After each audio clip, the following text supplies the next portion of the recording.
অন্যের জীবন নষ্ট করে নিজের শখ পূরণ করা হলো প্রেম, আর নিজের জীবন বিসর্জন দিয়ে অন্যকে ভালো রাখা হলো ভালোবাসা। বিশ্বাসযোগ্য মানুষটাই আজ বিশ্বাসঘাতক। মনে দাগ কাটার জন্য কিছু ব্যবহারই যথেষ্ট। মানুষ একমাত্র প্রাণী যে পুরোপুরি সফল জীবনযাপন করেও আফসোস নিয়ে মৃত্যুবরণ করে। তুমি ভেঙে পড়েছ, সেটা কাউকে বুঝতে দিও না, তাহলে সে তোমায় আরও ভেঙে দিয়ে যাবে। রাগ সেই করে যার মধ্যে ভালোবাসা বেশি থাকে। আমি কথা বলতে পছন্দ করি, কিন্তু সবার সাথে নয়।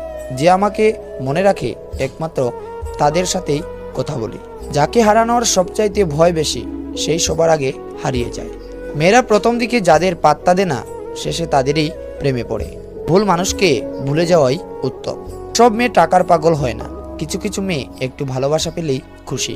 জোর করে কাউকে যেমন ভালোবাসা যায় না, তেমনি জোর করে কারো ভালোবাসাও